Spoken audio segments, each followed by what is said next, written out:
Senadores têm até o próximo dia 4 para a leitura do relatório sobre a reforma da Previdência. Leitura realizada ontem no Senado durou 2 horas. Decreto publicado no Diário Oficial da União proíbe queimadas em todo o Brasil pelo prazo de 60 dias. MPF quer usar imagens capturadas por satélite na próxima fase do projeto Amazônia Protege. Hoje a gente fala sobre a importância da colaboração de todos nós para frear a propagação do sarampo e também de doenças como a dengue e a febre amarela. O Silvonei José traz as últimas notícias do Papa diretamente do Vaticano para você. E construção da nova Casa do Pai segue em ritmo acelerado. Confira todos os detalhes com nossa equipe de reportagem que visitou o canteiro de obras. Essas e outras informações a partir de agora aqui no Jornal Boa Notícia.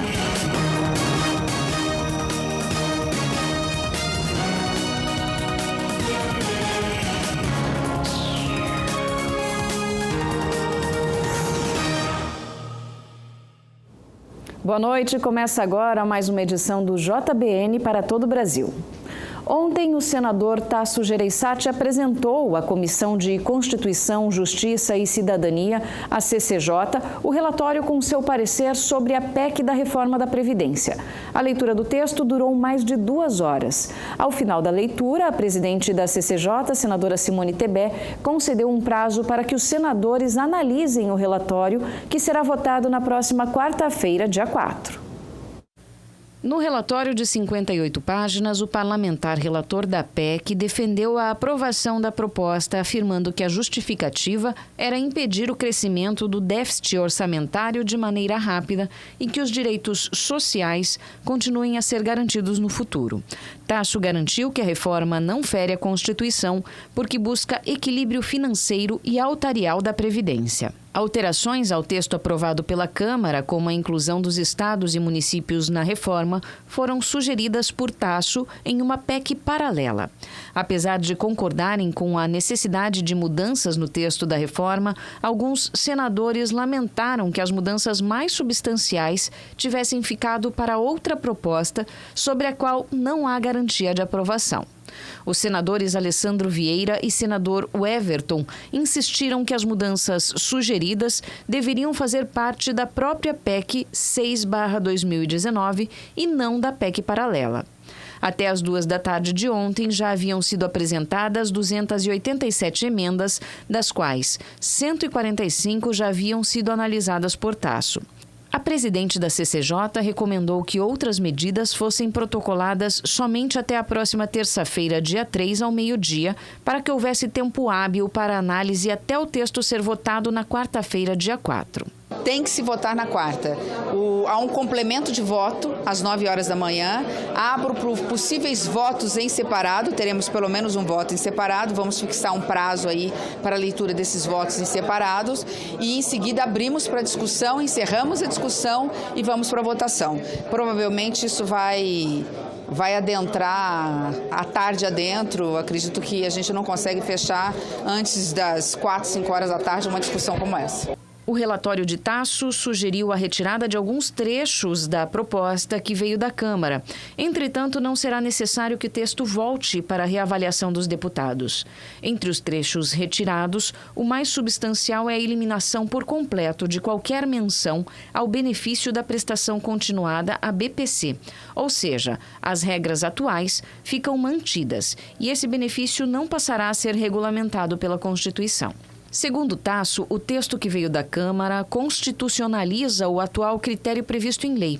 Para uma família ter direito ao BPC, por exemplo, teria que estar dentro do critério de renda familiar de até 1/4 de salário mínimo per capita, ou menos de R$ 250 por pessoa na família. Se for confirmada a retirada desse ponto na reforma, ajudaria nas decisões judiciais favoráveis a famílias carentes, com rendas levemente superiores ao limite. Tasso também suprimiu o dispositivo que elevava a regra de pontos ao longo dos anos para a aposentadoria especial dos trabalhadores expostos a agentes nocivos, como, por exemplo, os mineiros de subsolo. Ainda foram eliminados do texto trechos que poderiam impedir a criação da contribuição extraordinária, cobrada dos servidores públicos, aposentados e pensionistas dos estados e municípios. Com as alterações, o relator estimou que a aprovação da PEC terá um impacto fiscal de 902 bilhões de reais, em vez dos 930 bilhões estimados pelo texto que veio da Câmara. Mas a aprovação da PEC paralela garantiria uma receita de 505 bilhões de reais. Na próxima quarta-feira, o relator conclui a leitura do seu voto. Os senadores que compõem a CCJ votarão o texto para depois seguir para a votação em plenário. Se aprovado, segue para a promulgação do presidente do Congresso Nacional, Davi Alcolumbre. E o governo federal lançou hoje o programa Em Frente Brasil, o projeto piloto de enfrentamento aos crimes violentos que conta com ações conjuntas entre União, estados e municípios. Hoje foi realizada a assinatura de contratos locais de segurança em cerimônia no Palácio do Planalto. O Em Frente Brasil tem o envolvimento dos Ministérios da Justiça e Segurança Pública, Casa Civil, Secretaria-Geral e Secretaria de Governo da Presidência da República, além de ministérios da Cidadania, Saúde, Educação, Economia, Desenvolvimento Regional, Mulher, Família e Direitos Humanos. Nesta quinta-feira, o Diário Oficial da União publicou uma portaria do Ministério da Justiça e Segurança Pública que implementa a fase 1 do projeto nos municípios de Ananindeua, Goiânia, Paulista, Cariacica e São José dos Pinhais. Olha, e as queimadas estão proibidas em todo o país pelos próximos 60 dias. O decreto está publicado na edição desta quinta-feira do Diário Oficial e já está valendo. Esta é uma resposta do governo à série de queimadas que a região amazônica vem enfrentando há algumas semanas. Mas a proibição não vale para o uso do fogo nos casos de controle fitossanitário, que é o combate a pragas e doenças, e desde que autorizado por órgão ambiental competente. Também não vale para práticas de prevenção e combate a incêndios e na agricultura de subsistência de populações tradicionais e indígenas. O governo vem se mobilizando nesta questão da Amazônia. Inclusive, na sexta-feira da semana que vem, dia 6, vai haver uma reunião em Letícia, na Colômbia, para tratar do assunto. A reunião foi convocada pelos presidentes do Peru e da Colômbia.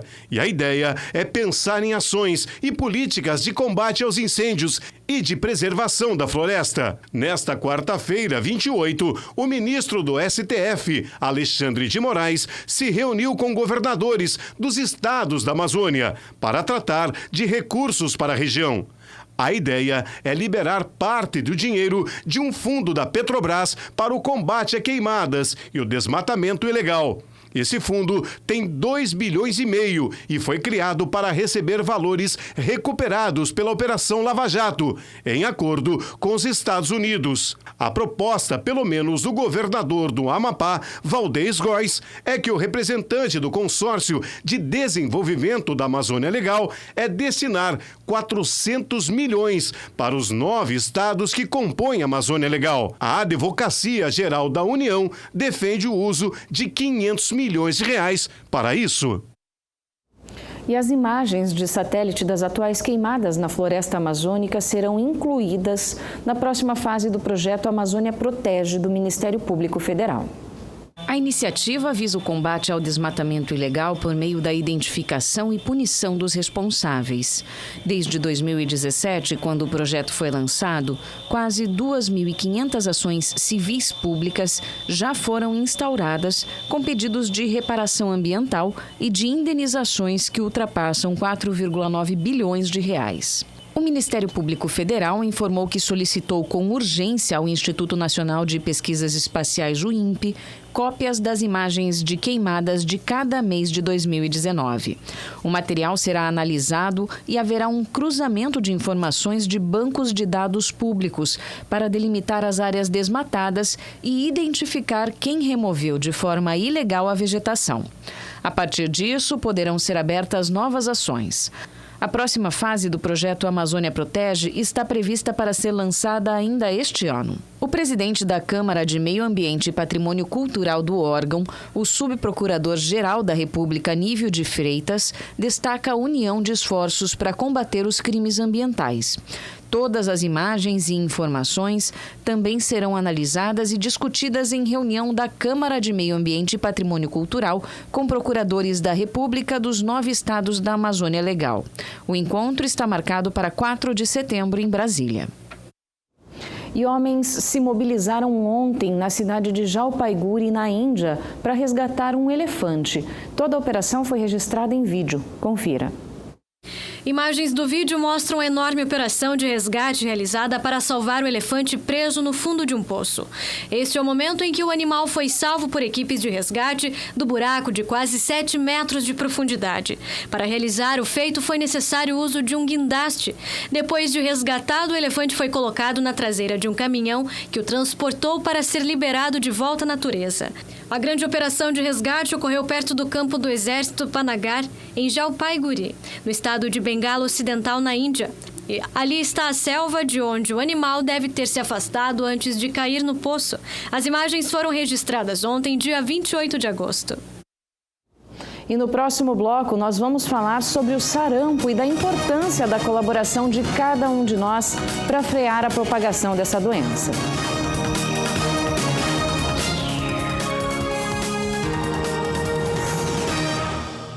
Em 2004, nasceu a Associação Filhos do Pai Eterno, a FIP, e veio com a missão de evangelizar, de espalhar o amor de Deus a todo o Brasil. Nasceu a partir do Santuário Basílica de Trindade para reunir, formar uma grande família de devotos do Divino Pai Eterno. E vive para trabalhar pelo próximo, para a vivência da fé, para mudar a vida das pessoas, se renovando no compromisso de cada um e na prática cristã. E tudo só acontece pelo seu apoio, pela sua doação. Faça parte desta família de amor. Associação Filhos do Pai Eterno. 62 3506 9800.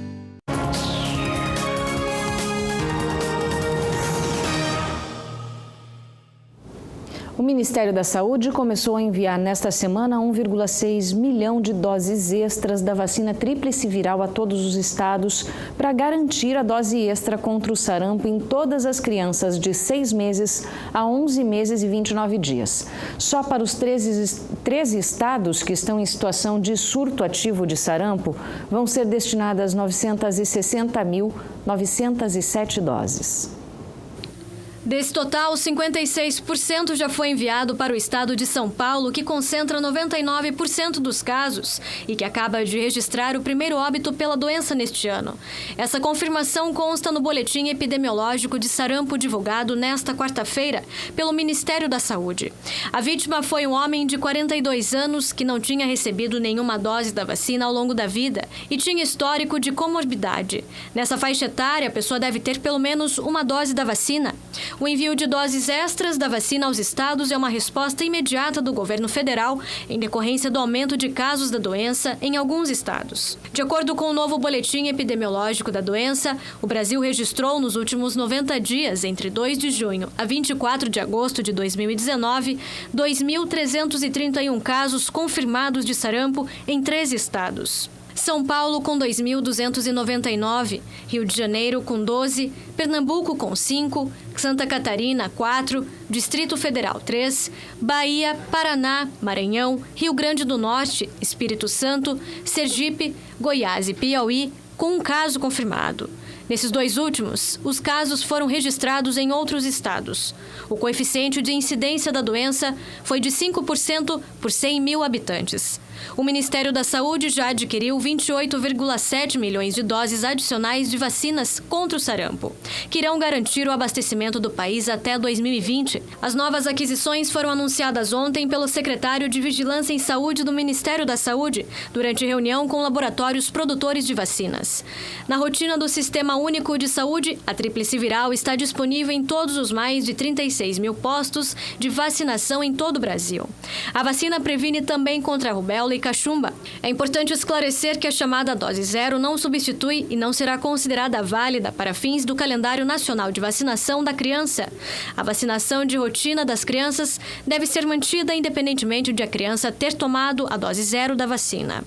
Com a entrada de novos casos da doença no país, o Ministério tem reforçado reforçado as ações de combate e prevenção da doença nos estados que estão com circulação ativa do vírus do sarampo.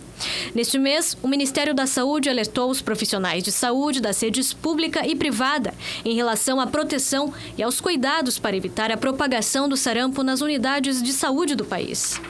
Entre as orientações está que todos os trabalhadores dos serviços estejam vacinados, além da necessidade da oferta de treinamentos periódicos em relação à segurança e riscos biológicos no trabalho e remanejamento das gestantes que prestam assistência diretamente aos casos suspeitos e que não têm comprovação prévia de vacinação. A orientação faz parte de um conjunto de recomendações enviadas para as secretarias estaduais e municipais de saúde. Entre as ações de rotina para dar transparência às informações à população e para monitorar os casos no país estão a produção de boletim epidemiológico semanal, divulgado toda quarta-feira, reunião virtual com todos os estados, reunião com laboratórios públicos, produtores de vacinas e soro, reunião com sociedades científicas e especialistas, contato telefônico com todos os estados que apresentarem municípios com o primeiro resultado positivo de IgM. Sarampo, febre amarela e dengue, essas são doenças presentes em diversos municípios brasileiros. A boa notícia é que se cada um fizer a sua parte e colaborar tomando medidas dentro e fora de casa, ou indo até as unidades básicas de saúde em todo o Brasil, o número de doentes diminui bastante. Veja na reportagem. O sarampo, que por muitos anos esteve erradicado em todo o país, retornou com força em 2019. Ao menos 11 estados já diagnosticaram pacientes com a doença. No Paraná, 7 casos já foram confirmados, número que pode aumentar em breve, já que ao menos um caso suspeito ainda está em análise. Trata-se de uma criança moradora de Paranaguá.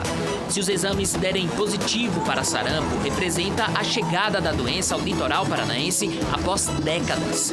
Risco que pode trazer sérias consequências aos moradores da região, já que o sarampo pode levar o paciente à morte ou deixar sequelas. Para evitar que a doença se espalhe pelo litoral paranaense, a primeira regional de saúde tem desenvolvido ações. A principal delas, conscientizar os moradores sobre a importância da vacina. Não há outro caminho a não ser a gente repetir a velha retórica de convidar toda a população a que vá aos postos de saúde e procure vacinar os seus filhos e também os adultos. É importante que a gente diga, verificar o estado vacinal anterior, porque não há outro caminho a não ser esse, que é vacinar. E apesar da eficácia do medicamento, a procura está aquém da desejada. Atualmente, o Paraná tem cobertura vacinal de 82% contra o sarampo, índice muito longe do ideal. Segundo a Organização Mundial da Saúde, o mínimo para que uma região fique livre da doença é 95% de cobertura vacinal. Se a cobertura vacinal contra o sarampo no âmbito estadual já deixa a desejar, no litoral paranaense a situação é ainda pior. No ano passado, apenas 74% do público-alvo foi imunizado contra a doença. E nesse ano, somente 33,5% até junho.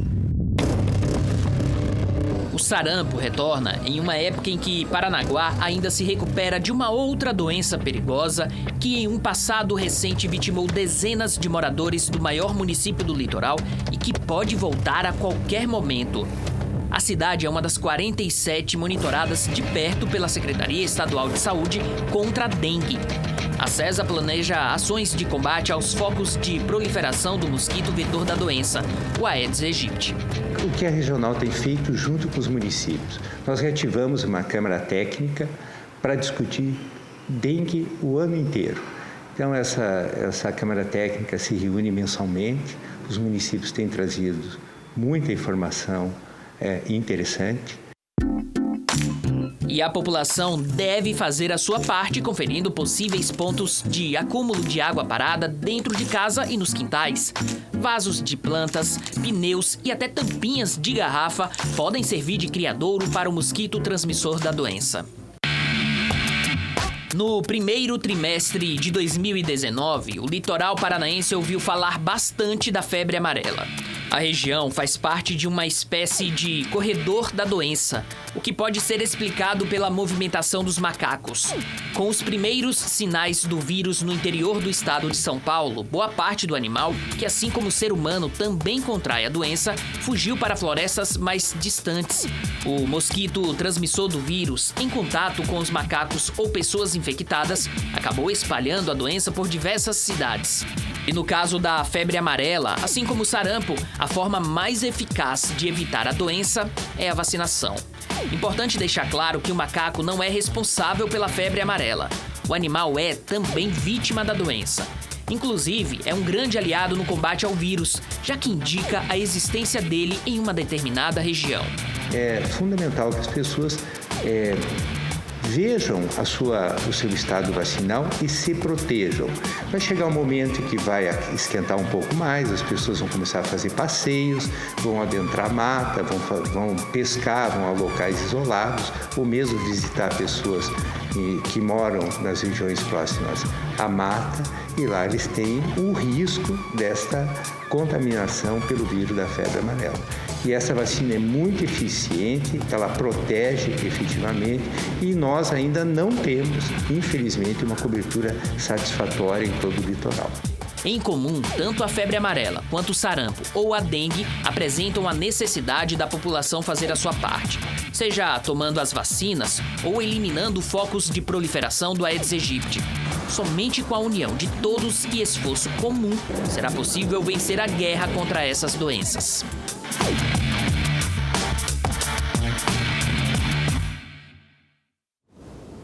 E chegou o momento de desembarcarmos no canteiro de obras da nova Casa do Pai.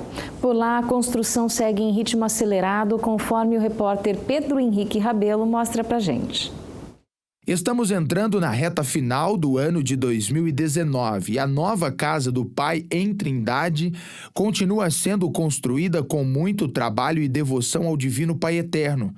Todos os dias, muitos profissionais da área da construção civil se entregam em busca de edificar esse novo santuário. Como todos sabem, essa é uma obra grandiosa em termos estruturais, em termos construtivos e também em termos de fé, né? Vem sendo feita com a contribuição de todos os fiéis.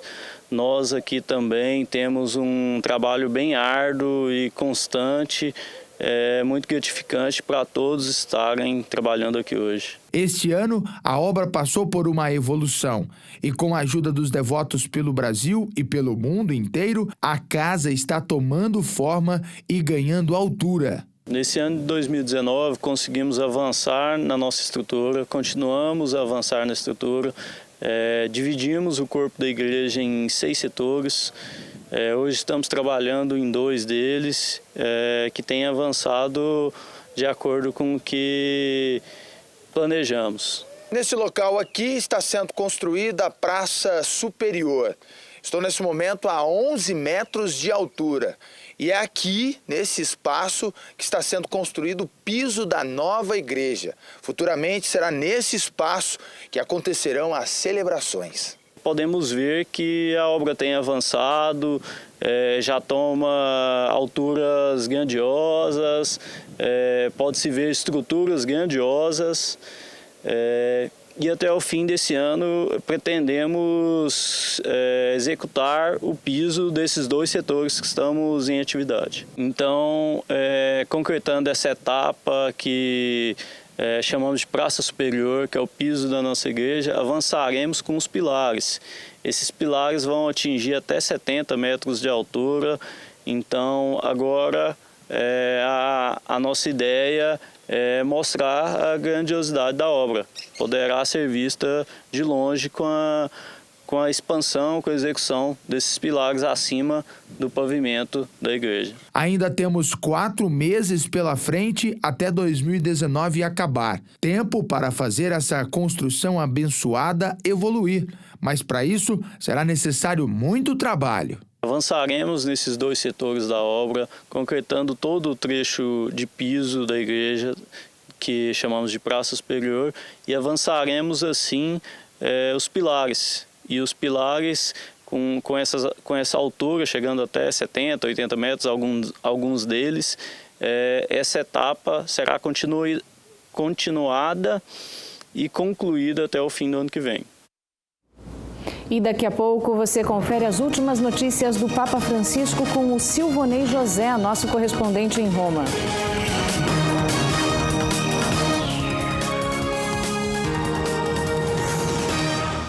Em 2004, nasceu a Associação Filhos do Pai Eterno, a FIP, e veio com a missão de evangelizar, de espalhar o amor de Deus a todo o Brasil. Nasceu a partir do Santuário Basílica de Trindade para reunir, formar uma grande família de devotos do Divino Pai Eterno. E vive para trabalhar pelo próximo, para a vivência da fé, para mudar a vida das pessoas, se renovando no compromisso de cada um e na prática cristã. E tudo só acontece pelo seu apoio, pela sua doação. Faça parte desta família de amor. Associação Filhos do Pai Eterno. 62 3506 9800.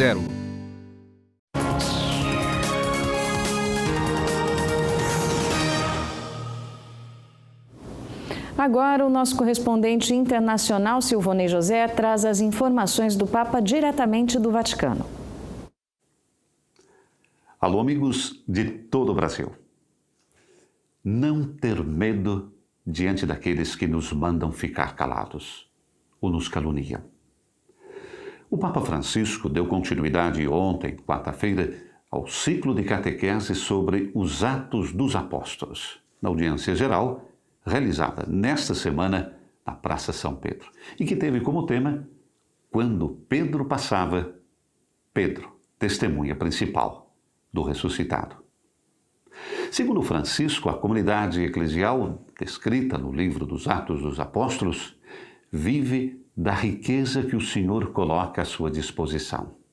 Experimenta o crescimento numérico e um grande fermento, não obstante os ataques externos. Para o Papa, no capítulo 5 dos Atos dos Apóstolos, a igreja nascente aparece como um hospital de campo que acolhe os vulneráveis, ou seja, os doentes. O sofrimento dos doentes atrai os apóstolos que não possuem ouro nem prata, conforme Pedro diz ao coxo, mas têm a força do nome de Jesus. Francisco faz, então, uma afirmação que deve encher o nosso coração e o coração de quem sofre de alegria. Aos seus olhos, como aos olhos dos cristãos de todos os tempos, os doentes são os destinatários privilegiados do alegre anúncio do reino. São os irmãos em que Cristo está presente de maneira particular, para deixar-se buscar e encontrar por todos nós. Os doentes, repetiu mais uma vez o Papa, são os privilegiados da Igreja, do coração sacerdotal, de todos os fiéis. Eles não devem ser descartados, pelo contrário, devem ser cuidados e acudidos. Eles são o objeto da preocupação cristã. Pedro se aproxima das macas onde estão os doentes e passa entre eles, assim como Jesus fez, carregando sobre si as enfermidades. Pedro passa e deixa que a manifestar-se seja outro, que seja Cristo, vivo e operante. Mas a ação de cura de Pedro suscita o ódio dos saduceus, a inveja. Eles prenderam os apóstolos e os proíbem de ensinar. Essas pessoas viram os milagres que os apóstolos fizeram, não através de magia, mas em nome de Jesus. Não quiseram aceitar e os colocaram na prisão, os espancaram. As pessoas tinham os corações tão endurecidos que não queriam acreditar no que viram. Pedro então responde, oferecendo uma chave da vida cristã. É preciso obedecer antes a Deus do que aos homens. Obedecer antes a Deus do que aos homens é a grande resposta cristã. Isso significa ouvir a Deus sem reservas, sem adiamento, sem cálculos, aderir a Ele para se tornar capaz de fazer aliança com Ele e com as pessoas que encontramos em nosso caminho.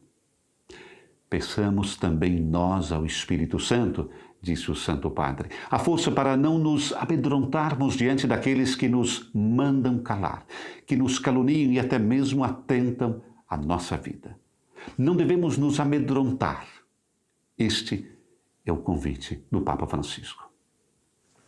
E o Santo Padre fez ontem uma saudação especial durante a audiência geral a um grupo de brasileiros presentes na Praça São Pedro.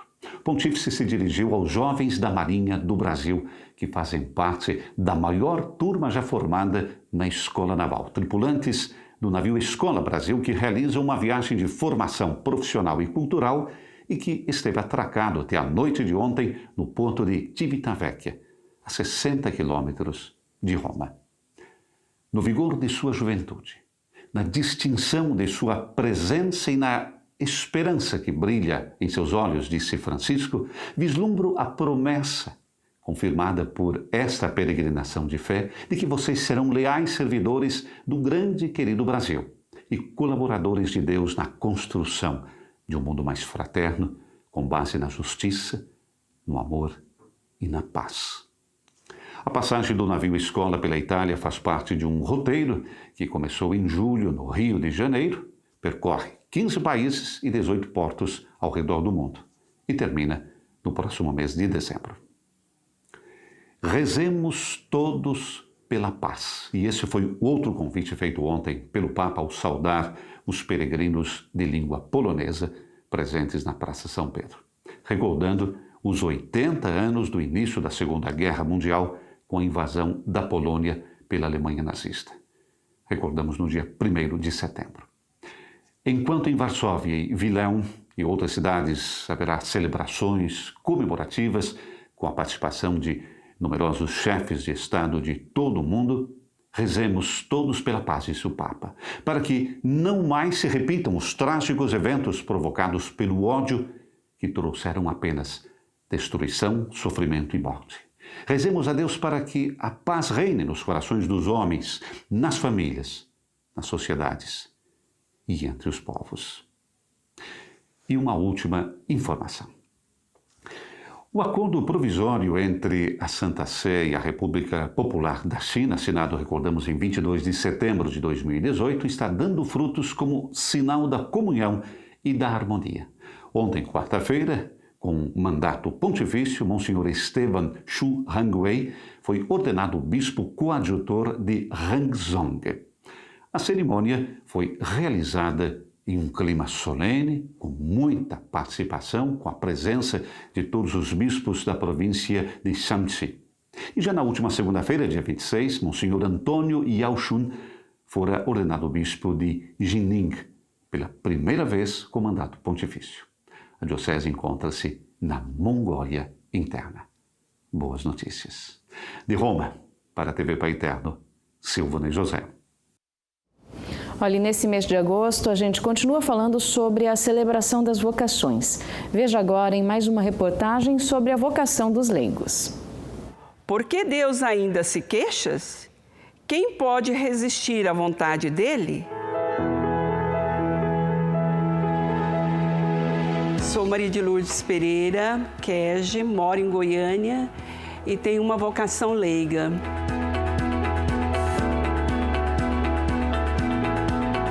Desde criança, muito pequena, eu tenho uma lembrança muito forte religiosa, porque meu pai e minha mãe eram muito religiosos. Meu pai, assim, demonstrava-se uma fé muito grande e essa fé dele era uma fé acolhedora. E ele passou isso para a gente. Então, desde criança, sempre, a gente nunca podia faltar de ir à igreja, porque ele punha isso na gente como a coisa mais importante que a gente poderia fazer era o ir à igreja. E a minha mãe tinha também um costume de dizer assim, quando se fazia um vestido novo, a primeira vez que se põe essa roupa nova é para ir à missa. Não podia pôr para ir numa festa, primeiro era ir à missa. Então, eu sou da época ainda antes do Concílio Vaticano II, né?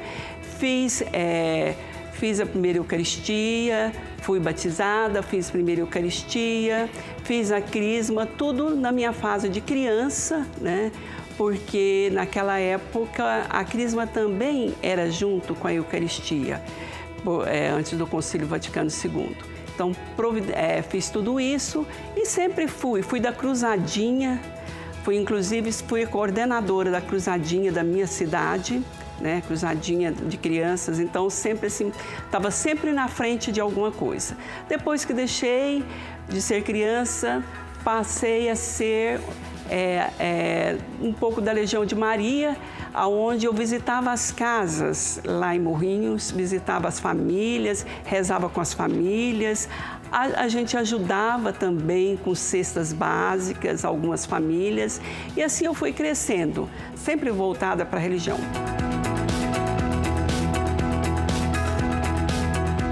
Eu fui me dando mais vontade de querer mais, eu sempre querendo mais. E resolvi, nós tínhamos um dos nossos frades aqui, era diretor do IFTEG, ele me fez um convite. Você não quer fazer teologia? Falei, quero.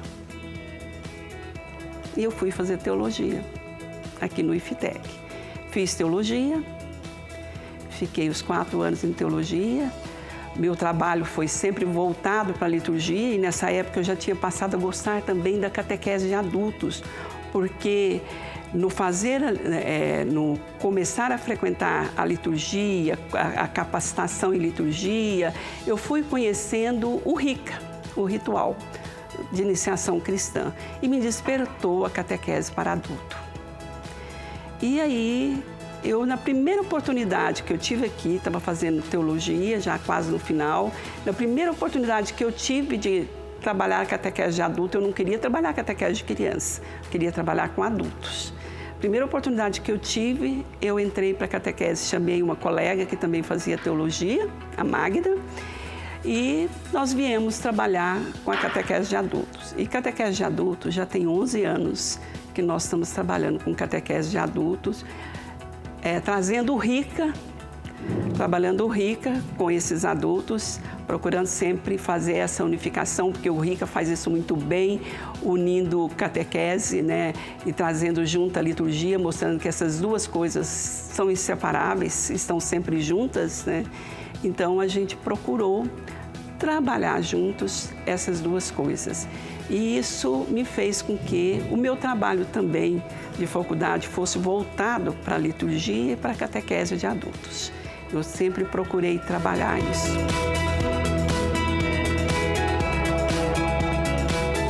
Para mim, esse trabalho, né, é uma vocação. Esse trabalho do leigo, para todos nós leigos, é uma vocação nossa. E é muito importante para a igreja, porque é através dos leigos, o leigo forma a família, e é através desses leigos, dessas famílias, é que a gente forma a igreja. E a gente forma o corpo de Cristo, né? Porque nós somos corpo de Cristo.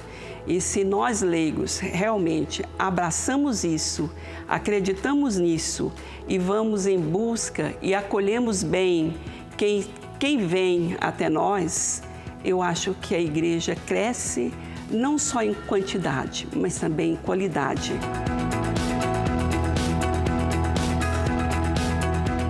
O que eu digo para todos os leigos e leigas, que dentro da igreja nós temos muito trabalho. Mas o que precisa mais é que quando a gente venha participar da celebração, que a gente entre com tudo, que a gente preste atenção no que estamos celebrando, nesse mistério que nós estamos vivendo, porque a gente vive o mistério pascal. Se a gente vive esse mistério pascal, nós nos tornamos corpo de Cristo. E nós nos tornamos corpo de Cristo não só aqui dentro da igreja, mas especialmente lá fora, aonde mais precisa de nós, principalmente de nós leigos. É lá que a igreja vai mostrar sua força, é lá que a igreja vai mostrar sua vida. Então, que todos os leigos procurassem participar mais, conhecer melhor o que ele celebra, por que ele celebra, qual o motivo de celebrar, né? Que viesse não só trazido por obrigação, mas viesse pela fé e voltasse com mais fé ainda para sua casa, para que realmente esse mistério pudesse acontecer não só aqui na celebração, mas em toda parte, que a gente pudesse viver esse mistério em toda parte, em todo lugar, que nós pudéssemos realmente sermos corpos de Cristo.